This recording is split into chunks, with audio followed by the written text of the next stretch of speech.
चला तर मंडळी, झटपट किचनमध्ये तुमचे खूप खूप स्वागत आहे। आज आपण बनवतो आहे अंडा भुर्जी। अगदी घाईच्या वेळेमध्ये पटकन होणारी अशी ही रेसिपी आहे आणि एखाद्या वेळेस जर आपल्याला भाजी करायचा कंटाळा आला असेल तर तेव्हा देखील झटपट होणारी ही रेसिपी आहे। चला तर मग रेसिपीला आपण लगेचच सुरुवात करूया।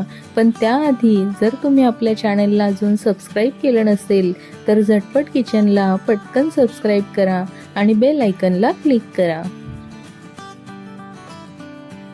भुर्जीसाठी लागणारं साहित्य बघूया।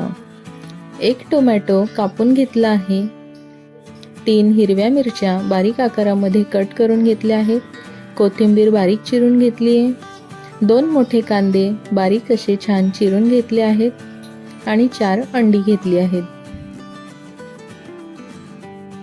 गॅसवर कढई ठेवून घेतली आहे, त्यामध्ये 2 मोठे चमचे तेल घातले।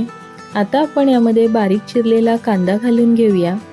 कांदा आपल्याला छान असा परतून घ्यायचा आहे। गॅसची फ्लेम मीडियम ठेवली आहे आणि मीडियम फ्लेमवरच कांदा आपल्याला छान असा परतून घ्यायचा आहे। तुम्ही बघू शकताय कांदा आपल्याला अशा कलरचा होईपर्यंत परतून घ्यायचा आहे।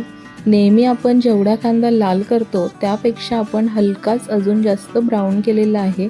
मग बघा भुर्जीची चव किती अप्रतिम अशी लागते। हिरवी मिरची घालून घेतली होती। आता आपण यामध्ये टोमॅटो घालून घेऊया आणि टोमॅटो देखील छान मऊसूत होईपर्यंत आपल्याला परतून घ्यायचे आहेत। टोमॅटो मऊ झाले आहेत। आता 1 चमचा लाल तिखट घालून घेते, अर्धा चमचा हळद घालून घेते आणि याला देखील आपण आता व्यवस्थित असं मिक्स करून घेऊया। टोमॅटोला आपल्या थोडंसं पाणी सुटलेलं आहे आणि ते पाणी आपल्याला पूर्णपणे आटवून घ्यायचं आहे। पाणी जर यामध्ये थोडंसं राहिलं ना की भुर्जीमध्ये नंतर थोडीशी स्मेल येण्याची शक्यता असते। त्यामुळं लगातार आपण याला असं परतून घेतलं ना की पाणी 2 मिनिटांमध्ये त्याचं आटून जाईल। मसाला व्यवस्थित तयार झालाय। आता यामध्ये अंडी फोडून घेऊया।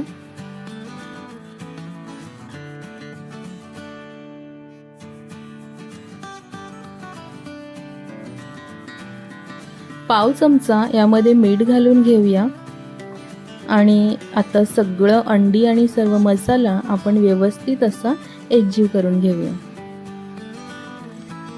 अंडी आपण जेव्हा यामध्ये फोडून घेतो तेव्हा ते कढईला खाली थोडेसे चिकटतात आणि ते चिटकू नये म्हणून आपल्याला एकसारखं याला असं हलवून घ्यायचं आहे। म्हणजेच अंडी देखील व्यवस्थित मसाल्यामध्ये सगळे मिक्स होतील आणि भुर्जी आपली छान अशी तयार होईल। 5 मिनिटं आपल्याला लगातार याला असंच परतून घ्यायचं आहे आणि 5 मिनिटानंतर तुम्ही रिझल्ट बघू शकताय। भुर्जी आपली किती व्यवस्थित अशी मिक्स झालेली आहे। अजून आपली भुर्जी तयार झालेली नाहीये। गॅसची फ्लेम मी लो केलेली आहे आणि 3 ते 4 मिनिटं आपल्याला याला परतून घ्यायचं आहे। फक्त लगातार आपल्याला याला परतायचं नाहीये, मध्ये मध्ये हलवत राहायचे। आता फ्रेश कोथिंबीर घालून घेते। तुम्ही बघितलं असेल मी अगोदर मसाला जेव्हा आपण बनवला होता त्यामध्ये मी कोथिंबीर घातली नव्हती, कारण की कोथिंबीर अशी वरतून घातली ना की भुर्जी खाताना त्याचा फ्लेवर एवढा छान येतो ना, म्हणून तुम्ही अशी नक्की ट्राय करा। वरतून कोथिंबीर भुर्जीमध्ये घालून बघा, तुम्हाला नक्कीच आवडेल। 3 ते 4 मिनिटं झालेली आहेत आणि भुर्जी आपली तयार झालेली आहे। ही भुर्जी तुम्ही पाव सोबत, ब्रेड सोबत, भाकरी सोबत, चपाती सोबत देखील खाऊ शकता। तर मंडळी, अशाच सोप्या पद्धतीने आपली अंडा भुर्जी तयार झालेली आहे। जर तुम्हाला आपली आजची रेसिपी आवडली असेल तर लाईक करा, शेअर करा आणि कमेंटमध्ये तुम्हाला भुर्जी कशी वाटली मला नक्की सांगा।